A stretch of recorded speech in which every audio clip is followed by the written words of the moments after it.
शब्द विचार के दूसरे भाग में आपका स्वागत है। अभी तक हम लोगों ने पढ़ा था वर्ण किसे कहते हैं, शब्द किसे कहते हैं, पद किसे कहते हैं, और हमने चर्चा की थी किसकी, शब्द भेद की।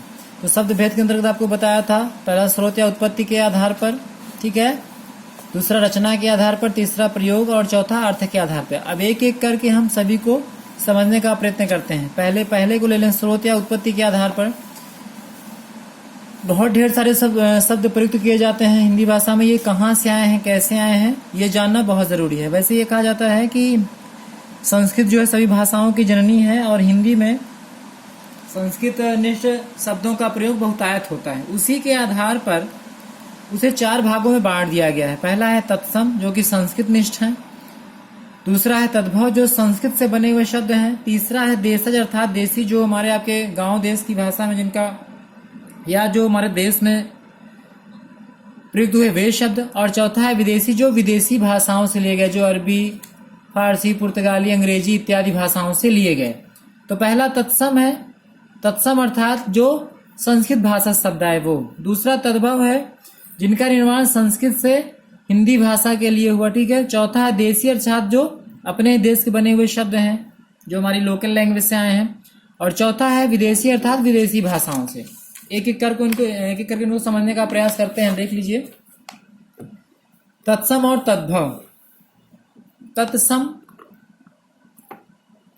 तत्सम और तद्भव बहुत ही महत्वपूर्ण शब्द हैं या शब्द के प्रकार हैं। देख लीजिए,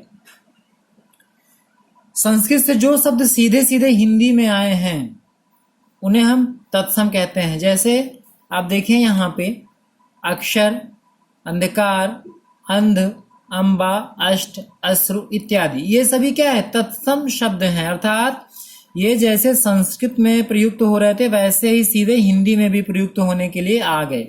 परंतु जो कि उनका उच्चारण क्लिष्ट है और हमारे आपके समाज में मुख सुख का बड़ा वो है, चलन है कि ऐसे शब्दों को बोला जाए जिनके उच्चारण में मुख को कम से कम मेहनत करनी पड़े। इसीलिए इनके तद्भव शब्दों का चलन हो गया। अक्षर को हम आखर कहने लगे, अंधकार को अंधेरा कहने लगे, अंध को अंधा, अम्बा को अम्मा, अष्ट को 8, अश्रु को आंसू, आम्र को आम। अगर हम कह दें कि लाओ आम्र खिलाओ तो हो सकता है व्यक्ति कंफ्यूज हो जाए, इसीलिए क्या कहते हैं, आम कहते हैं। आम्र नहीं बोलते, मुख सुख का प्रयास किया जाता है। उल्लूक नहीं कहते, उल्लू कहते हैं, ठीक है। तो तत्सम अर्थात शुद्ध साहित्यिक संस्कृत निष्ठ शब्दावली। तद्भव अर्थात उन्हीं तत्सम शब्दों के बिगड़े हुए रूप जो कि हिंदी भाषा में बहुतायत प्रयोग किए जाते हैं, ठीक है। ये बात समझ में आई होगी आपको। ढेर सारे शब्द लिखे हुए हैं, चाहे वो कच्छप, कछुआ, कर्ण, कान, कर्म, काम, कपोत, कबूतर, काक, कौवा, गर्दभ, गधा, गृध, गीध, ग्राम, गांव, गृह, घर, घट, घड़ा, घृत, घी, चंद्र, चांद, चैत्र, चैत, छत्र, छाता, सूर्य, सूरज, ठीक है, इत्यादि ढेर सारे शब्द लिखे हुए हैं। बहरहाल आप ये समझ रखिए कि तत्सम किसे कहते हैं, तद्भव किसे कहते हैं। तत्सम अर्थात संस्कृत शब्द और तद्भव अर्थात तत्सम का बिगड़ा हुआ रूप तद्भव, ठीक है। उसके बाद हम आगे आए तो जो तीसरा प्रकार था वो क्या था, देशज।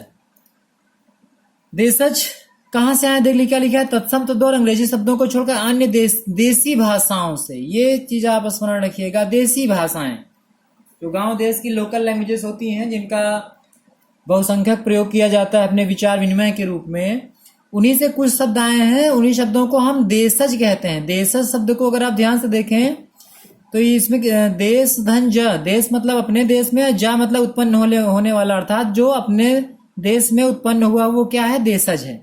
जैसे उदाहरण दिया हुआ है यहाँ पे, झुग्गी, झाड़ू, खिचड़ी, गाड़ी, चिड़िया, खाट, ठेठ, पगड़ी, ये सभी क्या है, देशज शब्द हैं, ठीक है। अब जो अगला प्रकार था वो क्या था, विदेशी।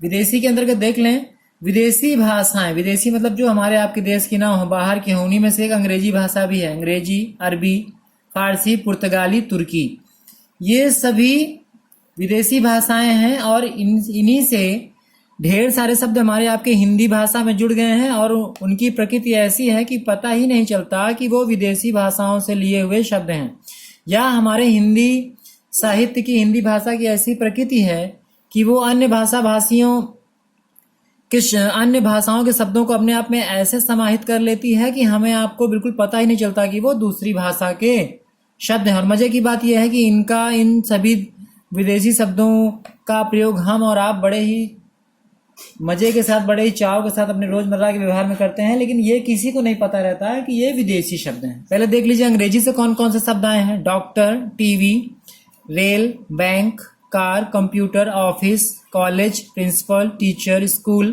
Board, number, score, cricket, run, out, catch इत्यादि। अरबी भाषा से कौन कौन से शब्द आए हैं। अमीर, इस्तीफा, इनाम, किस्मत, वकील, ताकत, मुहावरा, तमाशा, हौसला आदि। फारसी से आसमान, अफसोस, आमदनी, किताब। अब देखिए किताब भी क्या है, फारसी शब्द है। खराब, जगह, दरवाजा, मजदूर इत्यादि। पुर्तगाली से कौन कौन से शब्द आए हैं। आल्पिन, तौलिया, साबुन, कप्तान। तुर्की से कुली, कैंची, कुर्ता। इसमें से ज्यादातर शब्द ऐसे हैं जिनका हम और आप व्यवहार प्रतिदिन करते हैं, अपने रोजमर्रा के कामों में करते हैं, लेकिन कभी हमने आपने इतना विचार नहीं किया कि ये जितने भी शब्द हैं ये विदेशी भाषा के शब्द हैं या विदेशी भाषा से लिए गए हुए शब्द हैं। तो स्रोत के आधार पे हम लोगों ने क्या पढ़ा। तत्सम, तद्भव, देशज और विदेशी। तत्सम अर्थात शुद्ध संस्कृत निष्ठ शब्द, तद्भव अर्थात तत्सम का बिगड़ा हुआ रूप, देशज अर्थात दो देसी भाषाओं से शब्द आए अपने हमारे आपके साहित्य में, और विदेशी अर्थात जो विदेशी भाषाओं से लिए गए। तो इस भाग में इतना ही। तीसरे भाग में रचना के आधार पर हम शब्द भेद की चर्चा करेंगे।